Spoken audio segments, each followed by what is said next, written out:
வணக்கம் and welcome to cinema matrix. இந்த வீடியோவில் எதை பற்றி பார்க்க போகிறோம் அப்படின்னா, எக்ஸ் கண்டஸ்டன்ஸாக உள்ள வந்த சாச்சனா அண்ட் தென் தர்ஷாக்குள்ள ஒரு பெரிய சண்டை நடக்குது. அது எதுக்காக நடந்தது அப்படின்றத நம்ம டீட்டெயிலாக இந்த வீடியோவில் பார்த்துடலாம். அதுக்கு முன்னாடி நம்மளோட சேனல் நீங்கள் சப்ஸ்கிரைப் பண்ணாமல் சப்ஸ்கிரைப் பண்ணி சப்போர்ட் பண்ணுங்கள்.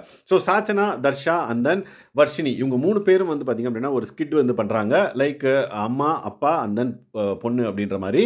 ஸோ சாச்சனா வந்து பொண்ணாகவும், அம்மாவாக வந்து பார்த்திங்க அப்படின்னா தர்ஷாவும் வந்து பார்த்திங்கன்னா நடிக்கிறாங்க. அதுக்கப்புறம் அப்பாவாக வந்து லைக் வர்ஷினி வந்து நடிக்கிறாங்க.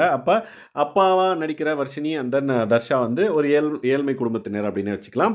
ஸோ இவங்க சாச்சனா வந்து பார்த்திங்க அப்படின்னா ஸ்கூலில் டூர் போகிறாங்க. எனக்கு 800 rupees கொடுங்கம்மா அப்படின்ற மாதிரி ஃபஸ்ட் டே வந்து கேட்பாங்க.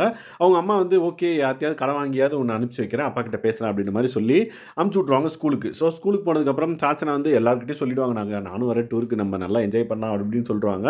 அடுத்த நாள் வந்து கேட்குறப்ப எனக்கு காசு வேணும் அப்படின்ற மாதிரி கேட்ட உடனே அம்மா வந்து பார்த்திங்கன்னா டென்ஷன் ஆகி, இங்கே அவன் சோத்துக்கே வழி இல்லாமல் இருக்கிறான், கேஸ் பில் கட்டணும், இது பண்ணணும், அது பண்ணணும், எவ்வளோ கஷ்டம் இருக்குது நம்மளுக்கு, உனக்கு டூர் கேட்குதா டூர் அப்படின்ற மாதிரி சொல்லிவிடுவாங்க. உடனே சாச்சனா வந்து பார்த்திங்கன்னா உடஞ்சி அழுறாங்க.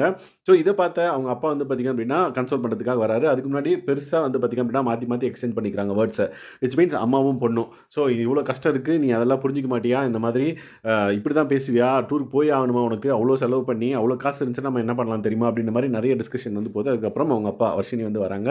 வந்து இவங்களை கன்சோல் பண்ணும் விதமாக வந்து ஓகே நம்ம பீச்சுக்கு போகலான்னு சொல்லு அப்படின்ற மாதிரி சொல்கிறாங்க. உடனே அம்மாவாக இருக்கிற தர்ஷா வந்து பார்த்திங்க அப்படின்னா நம்ம பீச்சுக்கு போய் அங்கே போய் மணலில் விளையாடிட்டு ஜாலியாக வந்துடலாம், ஓகேவா, நம்ம கஷ்டத்தை புரிஞ்சுக்கணும் நீ அப்படின்ற மாதிரி சொன்னோன்னே சாச்சனா பொண்ணு வந்து பார்த்திங்க அப்படின்னா அந்த கஷ்டத்தை புரிஞ்சுக்கிட்டு ஓகேம்மா நம்ம பீச்சுக்கே போயிடலாம் அப்படின்ற மாதிரி 3 பேரும் நடந்து போய் அந்த ஸ்கிட்டை வந்து முடிக்கிறாங்க. ஸோ இந்த பர்டிகுலர் சண்டை இந்த ஸ்கிட்டுக்குள்ளே தான் வந்து நடந்தது. ஸோ ரியலாக வந்து அவங்க 2 பேருக்குள்ளே எந்த சண்டையும் வந்து நடக்கல. பட் இந்த ஸ்கிட்டு வந்து லைக் ஹவுஸ்மேட்ஸ் எல்லாம் வீட்டுக்குள்ளே இருக்கணும் அப்படின்னு சொன்னோடனே எல்லாரும் வந்திருக்காங்க அப்படின்ற பட்சத்தில் ஏதாவது பண்ணும் அப்படின்றதுக்காக இந்த மாதிரி விஷயங்கள் வந்து பண்ணிட்டு இருக்காங்க. ஸோ இந்த மாதிரியான பிக் பாஸ் அப்டேட்ஸை நீங்கள் தெரிஞ்சுக்கணும் அப்படின்னா நம்மளோட சேனலை சப்ஸ்கிரைப் பண்ணாமல் சப்ஸ்கிரைப் பண்ணி சப்போர்ட் பண்ணுங்கள். Thanks guys.